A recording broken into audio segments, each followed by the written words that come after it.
Hi, this is Payman Javadi with Topics with Mr. Javadi, and we are just honored, very much honored, to be at Mr. Ramirez's house.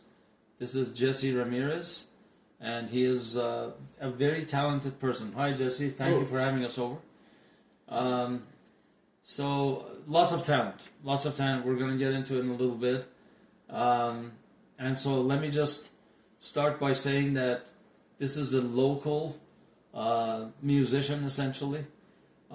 He has been singing and doing music for as long as I think I know, really. But we're going to get to the details, find out how it all happened in just a short bit. So, without further ado, let's go to Jesse. Jesse, hello. Thank you very much for being with us. You're welcome, no problem. And accepting this invitation, all of that. And so, you began in grade school, am I correct, with music? Oh, yeah, I sang in choirs when I was in school. And, Yeah. And so, did you form a band or? I had a band when I got into high school. We had a rock and roll band. When I came here to Greeley in '65, I met some other guys, and we started a rock and roll band. We called ourselves the Bonnevilles, and then we joined up with another group, another couple guys, and then we changed the name to the Wailers. Now, especially for an Iranian guy like myself, I still, I know when you say rock and roll, it's got different connotations. You're not talking about Led Zeppelin type rock and roll. You're talking about like 50s. Yes, 50s and 60s. 60s type rock and roll. At that time, yes. Yeah, okay. Very, very influential music, because a lot of those artists, like the one I just mentioned, always mention those types of bands who influenced them. And so, why don't you comment on that a little bit, the roots of that music and why it's so powerful? Well, the roots for us was not so much what you're talking, Led Zeppelin or anything like it. It was more, like you said, a 50s and 60s music, which was what we would call now oldies, as opposed to rock, the heavy metal rock and roll. And we did a lot of the 50s songs and 60s songs. And at that time, popular groups when we were in high school were groups like the Beatles, the Monkees, the Beach Boys, Right. Young Rascals, groups like that were very popular when we were in high school. Well, what I'm basically saying is groups like Led Zeppelin and The Who and groups like that, they always mention the influence they had from the groups like the ones you're mentioning. And so they always talk about the roots that they had with Little Richard and right. People like that. So I guess the question I would have is, why do you think that music, because almost across the board, all of them just about give credit to those musicians. Why do you think that is? Why do you think that's such a powerful influence? I think because it was the beginning of rock and roll. It was the beginning of it, in the 50s and the 60s, and that's what they listened to. Not only what we would call rock and roll, but they especially the English groups, listened to a lot of black music, rhythm and blues. And they got influence from black musicians, probably more than American kids at that time. Like Chuck Berry and people. Chuck Berry, Little Richard, and there was lots of doo-wop groups back in the 50s, and I think that influenced many of the rock and roll musicians of later times. How did you find the reaction of the crowds as you did this type of music? Well, we played for dances, and we played a combination of music. Our particular group were all Hispanic kids, and we played a combination of what you would call Mexican music and rock and roll both. We mixed. So we played a lot of wedding dances, those type of things, and then we also played at a club that was in Garden City. It was called the Lido Club. It was a nightclub, and so we used to play there quite a bit. But we had a good following, you know, the young people. That's great. That's wonderful. Now, I think there's a misconception out there sometimes, maybe not all the time, but sometimes, that this is not as much of a hard work, and that's just not true, is it? Because you guys had to do so much work, especially every week you had a gig or two that you had to go to, or maybe more. Right. And that was just a lot of hours, a lot of dedication. Yeah, we practiced quite a bit, and then and we would play sometimes 2 nights on a weekend. It wasn't like it was a professional gig because we were still in high school, but we would play at least once a weekend. Yeah, so that's quite a bit of hours Yeah. of playing music. So, Yeah. so from there, what happened after that? What did you do after that, music-wise? Music-wise, once I got married, I kind of stopped for a while. Didn't do music for a while. And then I got into a couple bands where I would fill in. There was the guy that was in our rock and roll band as a drummer. I was a drummer also, but he was better than I, so he became the drummer. I became the vocalist. He played with some older people, and they played dances like I would call it songs like Ball and the Jack and In the Mood, those kind of songs like that. And it was for the older crowd. They had an accordion, a piano, a clarinet, and a bass, and it was a man by the name of Jerry Jeremiah who had the band. And so I would fill in once in a while when David, the other guy, couldn't fill in. I did that, and then there was another couple of bands that I would play with a few times during that period. And then mostly I didn't do a whole lot of music until later on, and I started singing with a choir in church. And then I got some opportunities to form another band. It was actually a duet with a friend of mine whose name was Steve Wilson, and he played keyboard, and I sang, and we called ourselves Double Shot. Wow. And that was probably in the early 2000s when I started doing that again. So it was a pretty long break, you know.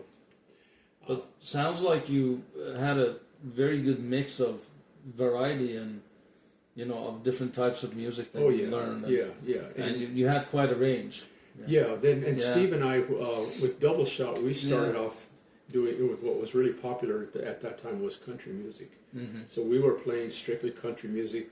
Then we evolved slowly back into some of the older rock and roll that we used to do.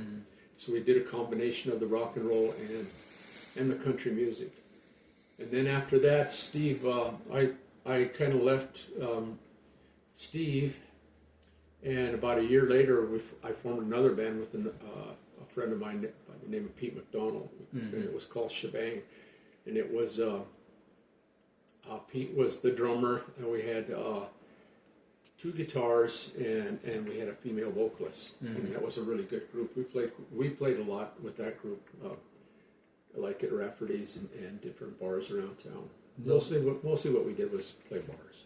And those are places that, like Rafferty's, that really did do a lot of live music. Yeah, there's hardly any live music anymore like there was then, but there was places like Rafferty's, the Plantation, the Green Mill, the White Horse, that all had live music at that time. And really, at one point, this area with Greeley and Evans and Garden City, correct me if I'm wrong, but it sounds like there was a lot of live band activity, like Alpha Centauri and groups like that. Exactly right. Am I right on that? Yeah. I mean, there was, you know, when we were teenagers, and all through that time, there was a lot of live bands, a lot of rock and roll bands in the area, and there was, you know, they had battle of the bands type things, and just about every kid when I was in high school, you know, was in a band. You know, they had bands. It was popular to be in a band. So what? I guess one of the questions I have for you is, what drew you to music? What was it that, you know, motivated you, I guess? I don't know. When I was a little kid, I had an aunt who used to sing to us all the time, and I think she got me into to where I really liked singing. And then when I was young, those uncles and aunts that I had, they were all teenagers when I was 6, 7, 8 years old, and they were all listening to 50s music, and that was a big influence on my life. Just hearing all that music. I heard a lot of rock and roll music when I was a kid. Yeah. Coming from that, there's some more here. Coming from that, you find yourself, if I'm not mistaken, I suppose next with the Elvis impersonation band. And what was that all about, and how did that come about? Yeah, Well, when I had my band Shebang, there was a friend of mine that he played a trumpet in church with us, and he played with the Elvis band. And they were looking for backup singers for the Elvis group, and he asked me if I wanted to do that, and I said, yeah, sure, I'll try it. So I ended up doing that for probably 14 or 15 years, doing the backup with the Elvis group. What was it? I've always wondered about that, because you see about this, you read about it or you see it on YouTube nowadays anymore, with these Elvis impersonation bands. Of course, he was a very influential musician. Elvis was. A lot of love for that man. Very talented person. But what do you think? I mean, it's like such a giant movement of so many people that love him and impersonate him and so on. What do you attribute that to? Just he was very charismatic. He was handsome, and then he had all those moves that at that time were considered pretty risque, you would say, I guess. And he just influenced so many people, and besides that, he was a very, very good singer. Really outstanding singer. He sang gospel. He sang gospel and rock and roll. Country. His gospel music actually won more awards than his rock and roll music. Wow, I didn't know that. Yeah. Wow. And so he was just an icon, I would call him now, because everybody knows who Elvis is, and even young kids today, they know who Elvis is, and his image and his life, it hasn't died in people today. Did you ever go to Graceland or anything like that? No, I never went to Graceland. Graceland, okay. Something that I wouldn't mind doing. No, I wouldn't mind doing it myself. Yeah, I would like to go. Sounds like a fascinating place. So that is still going on. Are you still doing that? Or? No, I stopped doing that about a year ago. About a year ago. And now your latest involvement has been with this Persian music ensemble. Right. Now, yes.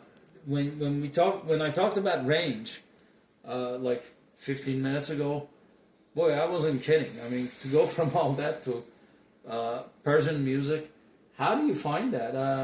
How's it working out for you? It was just one of those things where Farzin and I have been friends since probably the early 70s when he first came here. We met through volleyball, and we became friends. And then we had a long period of time where we didn't see each other or anything, and I ran into him downtown one day, and he invited me. He said, I wanted to mention that I could play the drums, and then he invited me over, and I came one night, and this was before Pejman was going, and I came one night and played with him for a little bit, and then I didn't go anymore for a while. They asked me to go back, but I just didn't have the time. And then maybe a couple of years later, I ran into Farzin again, and then he invited me again, and then that's when I kind of really started going steady and enjoying, the company. Of course, Farzin, with his wonderful meals that he feeds us. Yeah, the hospitality. Yeah. And then just do something different. And I mentioned before to you when I saw you that my drumming is not Persian drumming by any means. It's more a Latin style drumming, because that's what I know. But you just make it fit. Yeah, it make fits, work. you know, and Yeah. I mean, beats are beats, and they all kind of are similar in every music, and so that's what I do, and Farzine and seems to enjoy it, so I keep going, and I just enjoy the like you said, I enjoy the camaraderie, and it's fun. It's fun. I enjoy it. Well, my brother Pejman, who plays the piano, is doing the camera recording. That's why we made a reference to him a little bit ago. But he has seen Jesse play the drums. I've seen Jesse play the drums. Pejman, what do you think about the drumming that Jesse does? Absolutely incredible. I mean, I enjoy it so much. Yeah. And So- I think so too, because, I mean, I'm not the most highest expert in Persian music, but I do know, what I'm listening to because I grew up with it. And when I'm 64 years old, and so I grew up with it. And when I listened to Jesse play the drums in that Farsi music or rhythm section, it's absolutely incredible. And it just really fascinates me that people like him and Claire, they come from a Western tradition and are able to make that transition to the Iranian music. There's a message in that, I think, for us someplace. But that's just wonderful. It's their willingness, right? Yeah, I mean, yes, it's your willingness. Yes. And, Yeah, and the music is, yeah. there are Yeah. certain tunes that I'm very familiar with from going so often, and I'm comfortable with. And then Farzine's always breaking out something new, every week too. Yeah. Is it more improvisational when you play, or do you think it's more arranged? No, it's improvisational. It's Yes, improvisational. Yeah, yes. Yeah. And so Claire was kind of talking about that she's really kind of learned how to improvise better. And would that be your experience as well? Or Yeah, well, I think for Claire, Yeah. Claire is a fantastic musician. Yeah, she really is. And I think Claire, a lot of the music she has picked up, and she knows it inside and out. And then when Farzine decides to do something new, that's when she really improvises. Yeah. Now Claire, about 2 years ago, they decided that they wanted a violin for the Elvis band. Yeah. So they were scouting around, and a couple ladies said that we have somebody in mind, and I said, well, I have somebody in mind too, and I think she'd be really good. And what happened was the other people didn't pan out, and I said, well, let me bring this lady in, and she was fantastic. Wow. She played almost all the songs with us, and at first they were particularly wanting one song that they wanted her in. And then pretty soon they realized she could pretty much do anything. So, Wow. yeah. That I didn't know. Yeah, it was amazing. That's awesome. She's a great musician. Yeah, that's wonderful. Well, we're so blessed to have you in the community. We're so blessed to have your contribution to the Persian Music Ensemble. I know it fills an absolutely wonderful need. And as I said, I listened the other night and I just thought it was fantastic. So I really enjoyed your playing. Well, thank you. And I guess I would just finish up by asking you, to the young people, what would you say if they want to get into the music business in some way? What would you say to them? I would just say, if you have that much interest in it, just keep trying. Find people that have the same interests as you do, and then try. If you want to form a band, find the people that want to do the same thing, and just keep trying. Yeah. Would you say that perseverance Yes, perseverance is for sure. is the main Yes, key here? and then really practicing. Yeah. Being a practiced musician, I'm a musician by ear, and I would encourage young people to study music in school and to pick up an instrument. I think that's really important. Yeah. Well, Mr. Jesse Ramirez, thank you so much for this time. Yeah, thank you. Really appreciate your time. Thank you. And this is Payman Javadi again with Topics with Mr. Javadi. Hit subscribe, hit like. I think you'll enjoy what we are trying to do. We'll bring more your way. Thanks for watching.